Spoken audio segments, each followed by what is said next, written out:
우리가 흔히 기독교를 찬양의 종교라고 부릅니다. 그러니까 기독교는 찬양의 종교라는 별명을 가지고 있는 종교이기도 합니다. 예배에서 가장 중요한 부분 가운데 하나가 바로 이 찬양이죠. 오늘 시편 65편을 보면 다윗이 찬양이 마땅하다라고 고백을 합니다. 1절을 보면 하나님 시온에서 주님을 찬양함이 마땅한 일이니라고 고백함으로 오늘 본문 1절이 시작이 됩니다. 그런데 여러분, 저와 여러분은 어떻습니까? 우리가 삶을 살아가면서 우리의 삶 속에서 진정한 찬양을 하고 있는가요? 우리 마음속 깊은 곳에서부터 이렇게 샘솟는 또 터져나오는 찬양이 있느냐 하는 것입니다. 어제 하루를 살아가시면서 혹은 지난 한 주를 살아가시면서 여러분 마음속 깊은 곳에서부터 솟아나오는 그런 찬양을 경험하셨습니까?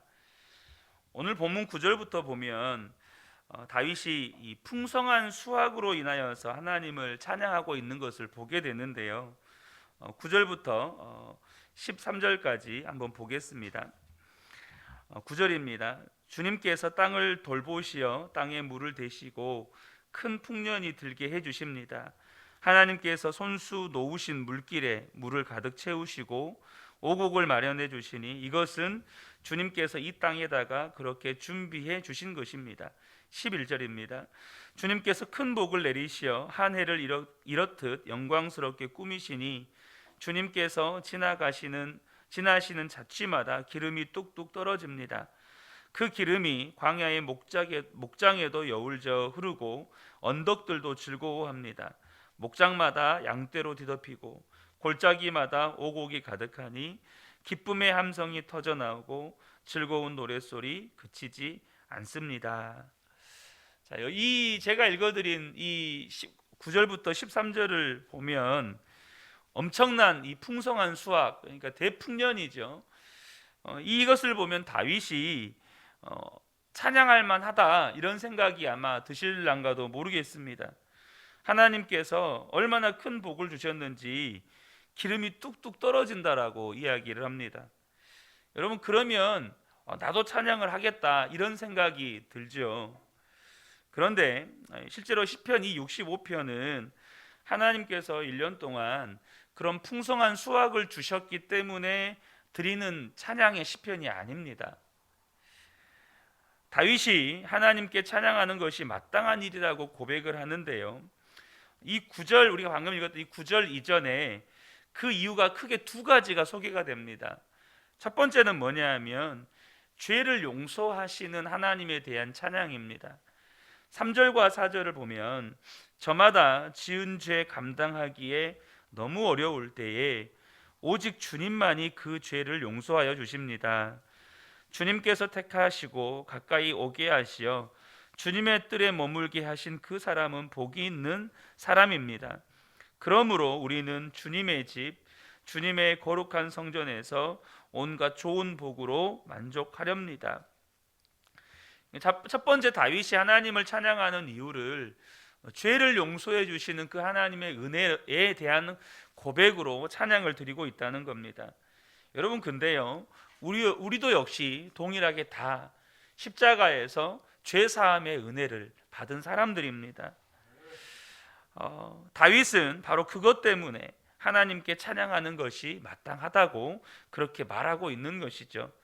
두 번째 이유는 천지를 창조하신 하나님의 영광이 눈앞에 드러났기 때문에 찬양한다고 고백합니다. 6절부터 8절을 보면요, 주님께서는 주님의 힘으로 주님의 능력으로 허리에 띠를 동이시고 산들이 뿌리를 내리게 하셨습니다. 주님께서는 바다의 노호와 파도 소리를 그치게 하시며 민족들의 소요를 가라앉히셨습니다. 땅끝에 사는 사람들까지 주께서 보이신 징조를 보고 두려워서 떱니다. 해 뜨는 곳과 해 지는 곳까지도 주님께서는 즐거운 노래를 부르게 하십니다. 지금 다윗은 이 천지 창조, 하나님께서 창조하신 자연 만물에 나타난 하나님의 영광을 보면서 또한 하나님을 찬양하고 있는 것입니다. 우리가 봄에 꽃이 피고 또 가을에 단풍이 들고 겨울에 정말 눈이 소복히 쌓인 그 모습들을 보면서 감탄하는 이유는 세상 사람들과 다른 이유가 하나가 있습니다. 물론 그 모습의 아름다움, 여러분 얼마나 아름답습니까? 그 모습의 신비로움, 이런 것 때문에 우리가 감탄하지만 우리 안에는 기본적인 믿음의 고백이 있습니다. 하나님이 창조하셨다. 하나님이 이 모든 것들 가운데 하나님의 영광을 나타내신다. 하나님이 살아계심을 나타내신다. 우리는 이것을 기본 전제하에 아름다움을 보면서 감탄하고 또 그것을 보며 기뻐하는 것이죠. 그러니까 오늘 이 본문에서 다윗이 하나님을 마땅히 찬양해야 한다고 하는 이유는 용서하시는 하나님의 은혜, 그리고 천지를 창조하신 하나님의 영광 때문입니다. 그리고 그 다음에 하나님께서 1년 동안 풍성한 수확을 주신 것으로 인하여 하나님께 찬양을 드리는데요. 그런데 우리가 이것을 자세히 또 깊이 보면 다윗이 그렇게 하나님을 찬양하는 건 풍성한 수확 때문이 아니라는 사실입니다. 그것은 자신에게 풍성한 수확을 주시는 하나님이 믿어졌기 때문입니다. 다시 말하면 그 하나님이, 나의 모든 죄를 사하시고 천지 만물을 창조하신 하나님이 나와 함께 계시다는 것이 믿어졌기 때문입니다. 여러분, 찬양이 풍성한 수확 때문에 나오는 것일까요? 그러면 여러분, 1년 동안 돈을 많이 버는 분들은 다 찬양을 합니까? 여러분, 1년 동안 사업을 잘 해가지고 돈을 10억, 20억, 100억, 1000억 버신 분들 다 찬양합니까? 여러분, 절대 그렇지 않습니다. 돈을 많이 벌어도 감사도 모르고 찬양도 모르고, 돈을 많이 벌어도 아직도 부족하다, 내가 이것밖에 못 벌었네, 내 실적이 이것밖에 안 되네, 이렇게 생각하시는 분들도 많습니다. 여러분, 우리가 왜 하나님을 찬양합니까? 많은 수확을 주셨기 때문입니까? 그렇지 않습니다. 하나님이 나와 함께 계시는 것이 여전히 믿어지고, 하나님께서 내 안에 계셔서 내가 죄사함 받은 것이 믿어지고, 이 모든 내 삶 가운데 이 모든 것이 하나님이 나와 함께 계셔서 내게 베푸신 은혜라는 것이 믿어져서 찬양이 나오는 겁니다. 사랑하는 성도 여러분, 어떤 분은 경제적으로 너무 어려워서 도무지 찬양할 수 없다고, 찬양할 기분이 아니라고 하시는 분들이 계십니다. 여러분, 경제적으로 너무 어려우면 힘이 들죠. 또 어떤 분들은 건강을 잃어버려서, 건강을 내가 심각하게 지금 건강이 안 좋아져서 이제 내가 앞으로 살 날이 몇 개월밖에 남지 않아서 본인 안에, 내 안에 찬양할 힘을 잃어버렸다고 그렇게 말씀하시는 분도 계십니다. 여러분, 그건 힘든 일이죠. 건강을 잃어버린 일이 얼마나 힘든 일입니까? 그러나 여러분, 우리 안에 구원의 은혜가 있습니다. 영생의 은혜가 있다는 거예요. 여러분, 돈이 큽니까? 영생이 큽니까? 그 두 말 할 말이 없죠. 여러분, 건강이 큽니까? 영생이 큽니까? 우리가 간혹 가다가 이런 말을 합니다. 내가 무엇을 받지 못해서, 내가 원하는 무언가가 지금 하나님께서 내게 주시지 않았기 때문에 나는 지금 찬양하지 못하고 있습니다. 찬양할 수가 없습니다. 여러분, 지금 내가 어떤 큰 것을 받지 못해서 내가 찬양하고 있지 못하다면 우리가 바로 보셔야 합니다. 여러분, 돈보다, 성공보다, 또 건강보다 더 큰 영원한 생명을 우리가 받았다는 겁니다. 저와 여러분 안에 받은 것이 없는 것처럼 보이지만 실상 우리는 세상에서 줄 수 없는, 세상에서 그 무엇보다 큰 영원한 생명을 우리는 소유하고 있다는 겁니다. 무엇을 말해주는 겁니까? 우리가 찬양을 못하는 건 우리가 무언가를 받지 못해서, 풍성한 수확을 거두지 못해서 찬양을 못하는 게 아니고, 지금 하나님께서 내게 베푸신 은혜가 보이지 않기 때문입니다. 지금 나와 함께 계시는 하나님을 바라보는 믿음의 눈이 뜨여지지 않았기 때문입니다. 그래서 찬양이 안 나오는 겁니다.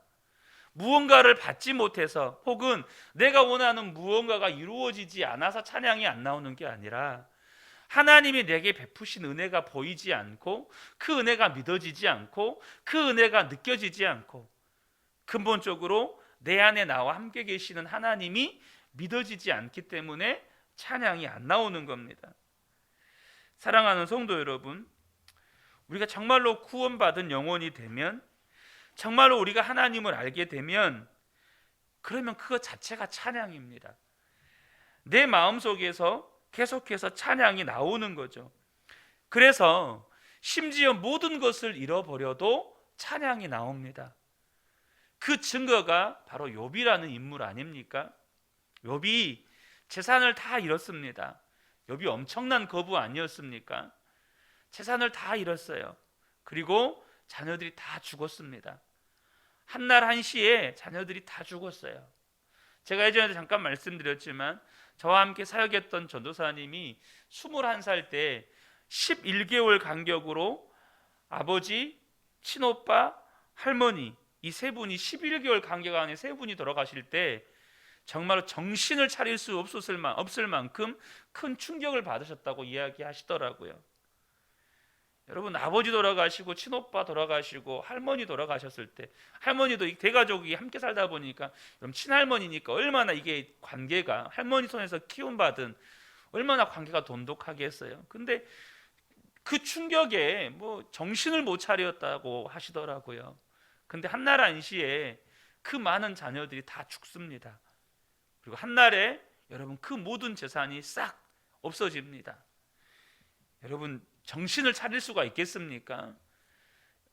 정상적인 사람이라면 여러분 거기에서 헤어나오지를 못하죠. 그런데 욥의 고백이 무엇입니까? 욥기 1장 21절을 보면 이르되 내가 모태에서 알몸으로 나았사온즉 또한 알몸이 그리로 돌아가올지라 주신 이도 여호와시요 거두신 이도 여호와시오니 여호와의 이름이 찬송을 받으실지니이다. 사랑하는 성도 여러분, 욥은 하나님이 무엇을 주셔서 찬송하는 것이 아니고 하나님이 욥의 감사였습니다. 하나님이 욥의 찬양이었습니다. 그래서 하나님이 가져가셨으면 가져가신 것도 찬양했습니다. 그것이 욥의 믿음이었다는 것이에요. 사랑하는 성도 여러분, 여러분의 삶에 어떤 때 찬양이 나오십니까? 혹은 어떤 때 찬양이 안 나오십니까? 여러분, 우리는 하나님 때문에 찬양하는 사람들입니다. 하나님이 무엇을 행하셔서 찬양하고 하나님이 무엇을 행하지 않으셔서 그냥 찬양하는 겁니다. 내가 원하는 무언가가 내 삶에 주어져서 찬양하는 게 아니고 그냥 하나님 그분을 찬양하는 것입니다. 사실 오늘 이 메시지가 새벽부터 굉장히 무거운 메시지일 수 있습니다. 여러분, 저와 여러분이 진정으로 구원받은 자라면 우리의 마음 깊은 곳에서부터 찬양이 있습니다. 그 사람이 구원받은 사람이에요. 그런데 이 말씀을 들을 때 어떤 분들은 힘들어 하실 수도 있습니다. 왜냐하면 내 마음에 찬양이 없거든요. 따라는 부릅니다. 따라는 교회에서 예배할 때 찬송가 부르면 찬송가 따라 부르고, 예배 때 영상 틀어놓으면서 찬양 부르면 그냥 찬양 따라는 불러요. 그래서 이 말씀을 들을 때 마음에 부담도 되고 힘이 들기도 할 수 있습니다. 내게는 욥과 같이 다 잃어버려도 여전히 나오는 그 찬양이 내게 없으니 사실 이 말씀이 부담이 되죠. 누가복음 18장 8절에 보면 예수님께서 마지막 때를 향하여서 염려하시면서 하시는 말씀이 있습니다. 그게 무엇입니까? 인자가 올 때에 세상에서 믿음을 보겠느냐. 주님이 다시 오시는 그때에 정말로 믿음을 찾아보기 어려울 것이라고 주님이 말씀하셨어요. 여러분, 그 주님이 말씀하시는 그 믿음이 어떤 믿음일까요? 그것은 환경이나 여건과 상관없이 오직 주님으로 인하여서 터져 나오는 찬양이 있는 사람입니다. 이 마지막 때에는 정말 여러분 믿음 지키기가 힘들어집니다. 여러분 보고 계시잖아요. 제가 이번 주일 말씀에도 나누었지만, 여러분 과거에는 그분이 예수님이냐 아니냐 이런 논쟁은 있었지만 하나님은 계신다, 이것은 기본 전제였습니다. 기독교 진리가 진짜냐 아니면 다른 종교의 진리가 진짜냐의 논쟁은 있었지만 우리가 반드시 믿고 따라야 할 진리는 있다, 이게 기본 전제였습니다. 그런데 이 시대는요, 하나님은 없다, 진리는 없다, 네가 옳다고 믿는 것이 옳은 것이다, 그런 모든 절대 진리 그리고 하나님, 이 전제가 완전히 무너져 버렸습니다. 우리는 앞으로 살아가면 살아갈수록 믿음을 지키기 힘든 시대를 살아가게 될 겁니다. 그런데 주님께서 염려하시면서 내가 마지막 때에 믿음을 보겠느냐라고 하는 이 말씀이, 이 믿음이 어떤 믿음일까요? 여러분, 정말로 예수의 생명이 있는 사람은, 진짜 믿음이 있는 사람은 내 어떤 상황이나 환경이나 여건과 상관없이 예수님 때문에 그 속에서 찬양이 터져 나오는 사람이에요. 적어도 이 새벽에 예배하는 분들이라면 기본적으로 마음의 구원의 역사가 있고 마음속에서 솟아나는 찬양이 있다고 저는 믿습니다. 용서의 하나님, 창조의 하나님을 믿는 사람이라면 언제나 내 속에서 나오는 감사와 찬양이 있어요. 그런데 왜 나는 분명히 예수님을 믿는데, 예수님이 내 죄 사하셨다고도 믿고 하나님이 그 모든 천지 만물을 창조하셨다는 것도 믿는데 왜 내 속에서는 내 안에서부터 터져 나오는 찬양과 감사가 없는가? 여러분 어떠십니까? 정말로 내 속에서부터 상황이나 환경 상관없이 터져 나오는 감사와 찬양이 있느냐는 겁니다. 가정에서 내가 원하는 것이 되어지지 않아도, 일터에서 내가 원하는 것이 되어지지 않아도 주님 감사해요, 주님 제가 주님을 사랑합니다, 이런 고백들이 터져 나오느냐는 거죠. 그것을 우리가 경험하지 못하는 이유는 분명히 믿음이 있어요. 분명히 예수님 우리 안에 계십니다. 그런데도 터져 나오는 감사와 찬양이 없어요. 그것은 우리가 영적으로 눌려 있는 겁니다. 영적으로 묶여 있는 거예요. 우리가 세상 살아가면서 세상 사람들 만나고 세상 소식만 듣고 세상만 바라보고 살고 세상에 악한 사람들 부대끼면서 살면서 내 영이 거기에 완전히 눌려 있고 묶여 있는 겁니다. 분명히 내 속에는 찬송이 있어요. 내 속에는 믿음의 고백이 있습니다. 내 속에는 감사의 고백이 분명히 있어요. 근데 터져 나오지는 않는 겁니다. 그냥 속에 묶여 있는 거예요. 여러분, 그래서 구원받는 성도가요, 세상만 바라보고 세상 말만 듣고 세상 사람만 쳐다보고 살면 그 심령이 답답해서 죽는 겁니다. 여러분 속에 분명히, 여러분 살다 보면 제일 답답할 때가 언제예요? 할 말 못 할 때 아닙니까? 이 말 하고 싶은데 못하는, 하지 못하게 만들어버리는. 여러분 과거에 우리 조상들이 그랬잖아요. 일본 식민지 시대 살 때 대한독립 만세를 못 외쳤다니까요. 그 말 한마디 못 외쳤어요. 내가 한국 이름 가지고 있는데, 한국식 이름을 가지고 있는데 한국식 이름을 학교에서 부르면 안 돼요. 일본 사람이 지어준 일본 이름 불러야 돼요. 얼마나 속에서 울분이 터집니까? 여러분, 근데 그거 아세요? 여러분의 심령 안에는 예수님이 함께 계시고 하나님을 믿는 믿음이 있고 감사의 고백이 있고 찬양의 고백이 있는데 늘 세상만 바라보고 살고 세상과 부대끼고 살면서 세상 속에서 세상의 일만 접하다 보니까 내 영이 묶여버려서 내 심령은 감사의 고백을 하고 싶고 내 심령은 찬양을 터뜨리고 싶은데 못하는 거예요. 사랑하는 성도 여러분, 그래서요, 저와 여러분이 기억하셔야 됩니다. 내 심령 안에 찬양이 있다니까요. 여러분의 심령 안에 감사와 믿음의 고백이 있어요.